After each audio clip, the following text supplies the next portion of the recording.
O governo brasileiro segue em busca de amenizar a tensão na Venezuela por meio do diálogo com a comunidade internacional. Nesta segunda, o nosso país vai participar de uma reunião aberta do Conselho de Segurança da ONU. Ontem, no domingo, o debate foi com a comunidade de países latino-americanos e caribenhos, a CELAC. O ministro de Relações Exteriores, Mauro Vieira, foi quem representou o Brasil na reunião virtual da CELAC, realizada na tarde deste domingo. O encontro de ministros de países latino-americanos e caribenhos foi fechado à imprensa e durou cerca de 2 horas. Mas, ao final, não houve declaração pública do bloco.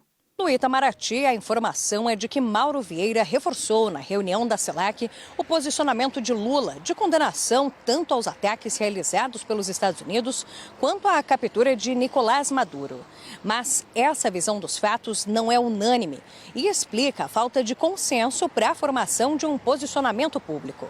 A Argentina de Javier Milei, por exemplo, adota postura oposta à brasileira. O presidente argentino é favorável à intervenção estadunidense e celebrou nas redes sociais a captura de Maduro.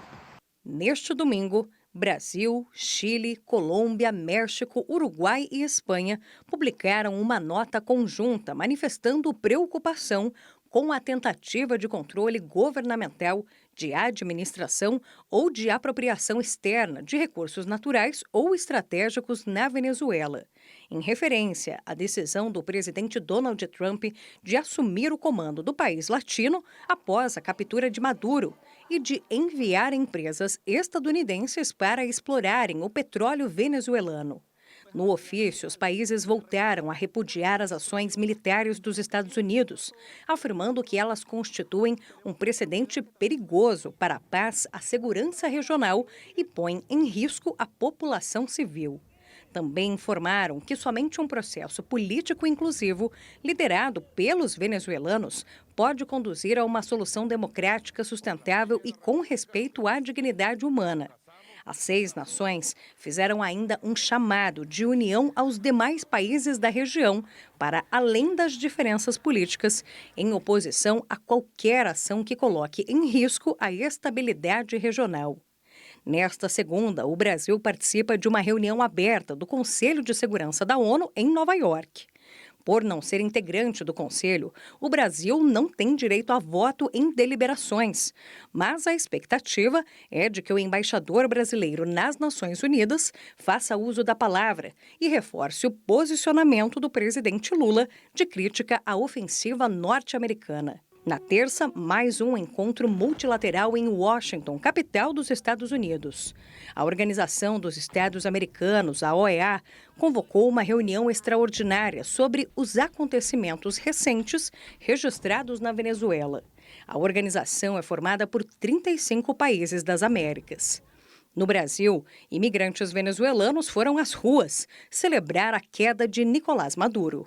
Essa celebração está acontecendo em muitas cidades dos planetas, pelo menos 100 cidades do planeta. Foi capturado o chefe de uma quadrilha que nos estava perseguindo todo o tempo, por 25 anos, porque uma sucessão de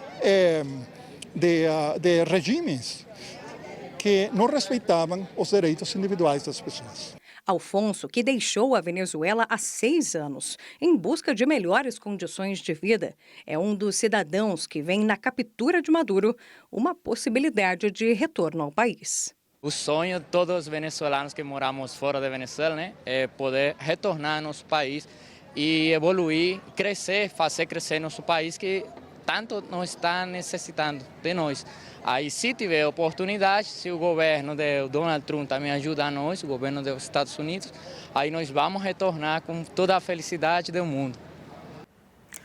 E ainda dentro deste tema, eu quero te convidar para poder acompanhar o nosso portal de notícias sbtnews.com.br. E eu trago para vocês aqui uma apuração da nossa colunista, a Vitória Bell, em que diz que o governo brasileiro vai defender no Conselho de Segurança da ONU.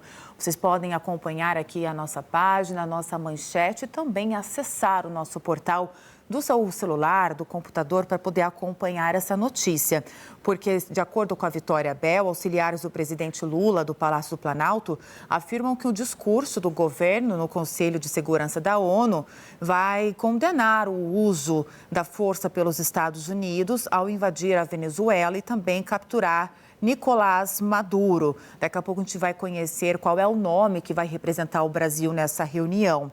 Mas o pronunciamento deve ser alinhado com a declaração do presidente Lula nas redes sociais, com críticas à intervenção militar americana, mas também sem citar nomes ou individualizar essas condutas.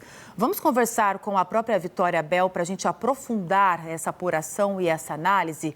Vitória, já temos o nome de quem vai representar o Brasil nessa reunião e qual a expectativa para esse encontro?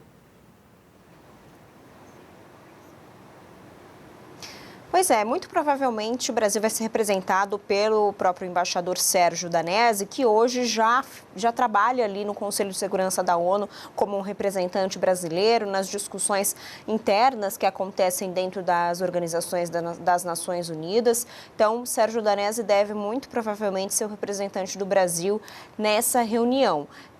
Lembrando que o Brasil vai fazer esse discurso, mas o Brasil não tem necessariamente poder de voto, muito menos de veto no Conselho de Segurança da ONU, mas o posicionamento brasileiro, claro, é importante até pela proximidade com a Venezuela e por ser um protagonista na América Latina. Essa condenação do uso da força deve ser o principal ponto do discurso, da fala brasileira durante o Conselho de Segurança da ONU, durante essa reunião, que inclusive também foi pedida pela Colômbia, porque o Brasil justamente avalia que é condenável a atitude dos Estados Unidos ao invadir um território de uma nação soberana e que isso viola o direito internacional.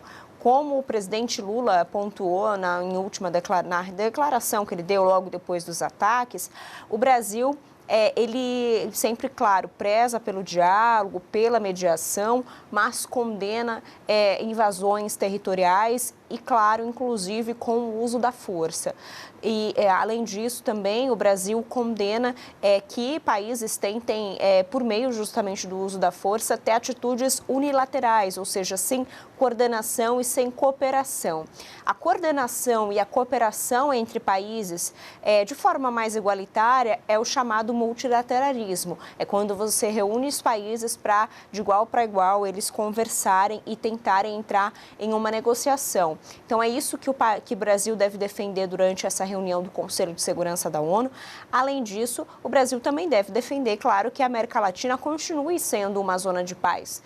A região que vem se mantendo como zona de paz durante os últimos anos e que não haveria motivo para que essa zona de paz se tornasse uma zona de conflito. Então, o Brasil deve defender isso, como você pontuou, Luara, sem citar nomes, sem individualizar esses problemas, sem fazer uma crítica direta ao presidente americano Donald Trump.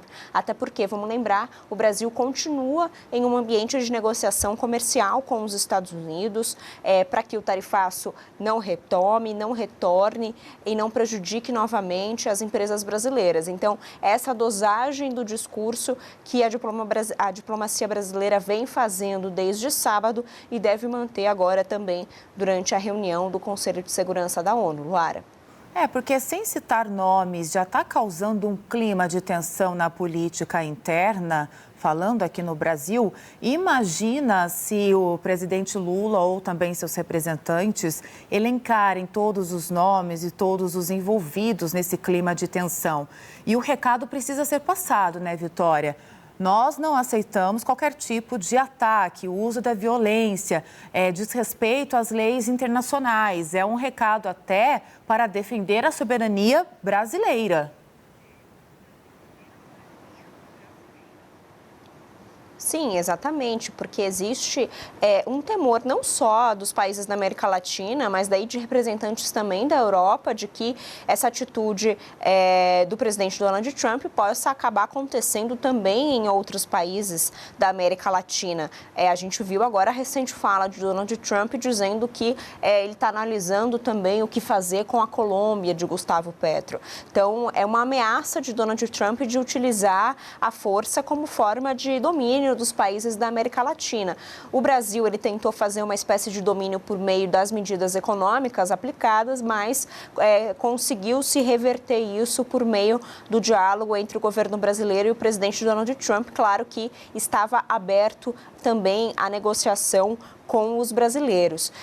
Esse temor, justamente, de que isso possa acontecer com outros países, é que tem levado a uma tentativa de união mesmo entre os países da América Latina, inclusive agora com o apoio da Espanha também, para que isso não escale, para que isso não se torne uma tensão que tome todo o continente brasileiro, todo o continente americano, incluindo o Brasil. Então, como você também disse, eu queria aproveitar e pontuar como que essa história tem repercutido no mundo político aqui no Brasil, porque já tem sido utilizado por governadores de direita esse tema e já jogando esse tema como um impacto para as eleições de 2026. Existe uma tentativa da direita brasileira de colar o presidente Lula ao presidente Nicolás Maduro, Então, o Palácio do Planalto vai ter que fazer essa tentativa de descolamento e a direita vai aproveitar desse momento, dessa tensão entre Estados Unidos e Venezuela, para justamente dizer que Lula é alinhado de Maduro e, portanto, Lula não deveria ganhar as eleições de 2026. Esse é o discurso que deve reverberar pela direita a partir do ano que vem.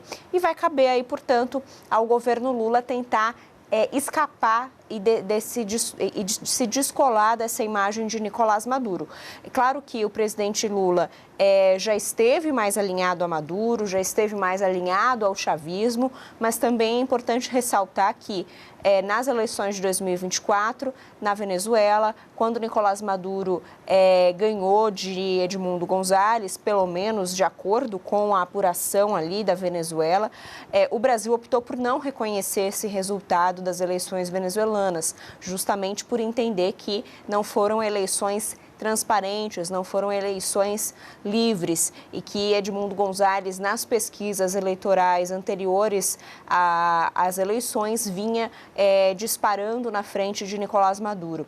Lembrando que todo o Estado venezuelano, ele está ainda nas garras aí da ditadura venezuelana, portanto, a justiça eleitoral venezuelana também estava sob comando de Nicolás Maduro, assim como o judiciário venezuelano estava também sob comando de Nicolás Maduro. Não existia uma independência dos poderes como existe aqui no Brasil. E essa tentativa agora que o governo de Donald Trump, o governo americano, vai tentar fazer junto com a vice Delcy Rodrigues para tentar equilibrar as forças e agora dar uma independência para essas instituições venezuelanas que estavam aí há 20 anos praticamente sob comando da ditadura de Maduro e também de Hugo Chávez. Luara.